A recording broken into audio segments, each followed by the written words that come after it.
First off, as I stand before you and preach this evening, I stand and preach in front of you as a priest and as a missionary of the precious blood. And because I have this identity, some people might think I'm a god of some sort. But let me assure you, I am a human being, purely human. And part of my humanity is I'm subject to make a mistake from time to time. And not only do I make mistakes, I also have problems from time to time. And not only am I subject to make a mistake or have a problem, but sometimes I'm also blinded to my mistakes and problems. I'm not aware of what they are. And as much as I do not like it, and as much as it makes me uncomfortable, sometimes I need someone to point out my mistakes or problems. I need someone else to draw attention to them so that I can be aware of my mistakes, so that I can be aware of my problems. Not only to be aware, but also so that I can do what I can do to fix my mistakes and problems. For if I do not fix my mistakes or problems, whether I know it or not, they could end up costing me my life. Drawing attention to mistakes or problems and being confronted with the hope to change life is the theme of our scriptures this weekend. And the focus today is not so much on me being confronted about my mistakes and problems. No, the focus is the exact opposite today. It's about me being aware of someone else's mistakes or problems and confronting me about them. In our scriptures, we are told today, if you do not confront someone about their mistakes or problems, the person that made the mistake will die. But I also will be responsible for their death because I did not say anything. I did not confront them to try to influence them to change their behavior.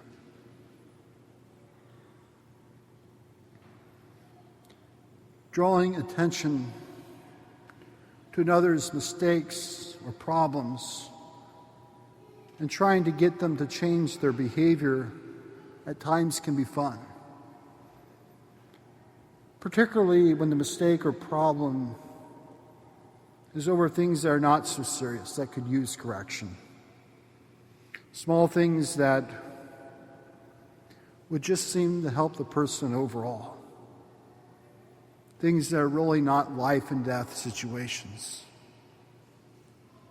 I often think of siblings that like to nick and pick and bicker with each other over those small things. Those things that are really not a big deal, but have become a big deal. You know, those small arguments where siblings go back and forth. They go back and forth, that parents hear and just drive them insane. I must admit, as I grew up, I did this. I imagine it still goes on in many homes still today. think even in my brothers' adults' lives, we still do this.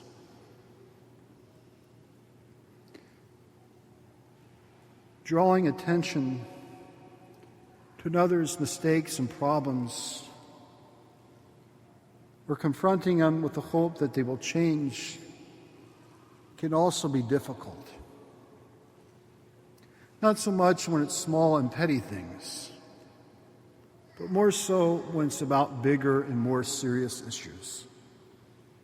Issues that are really a matter of life and death. Most of the time, the difficulty with confronting in these situations, it's not so much about bringing the issue up to the person.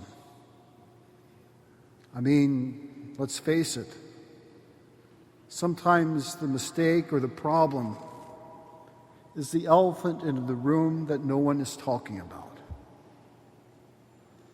The challenge with bringing up the issue is not so much bringing it up,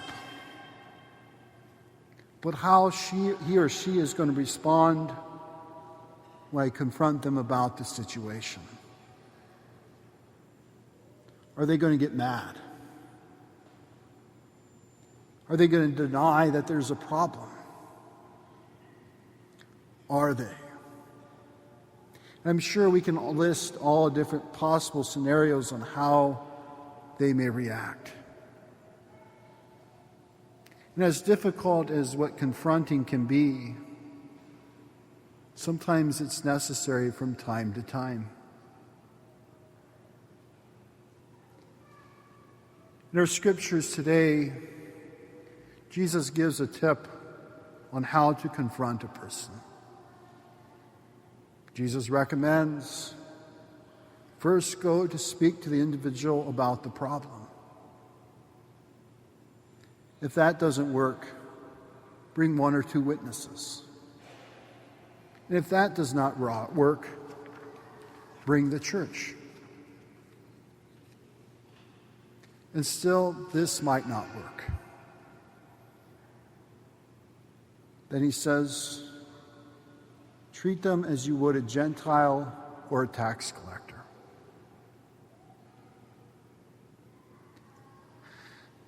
How were Gentiles and tax collectors treated? How are we to treat the people that seem to not be listening to us? In the Jewish culture of Jesus' time, Gentiles and tax collectors were not treated the best. They were treated as traitors. In some ways, you could say they were treated less than being human. Jesus, however,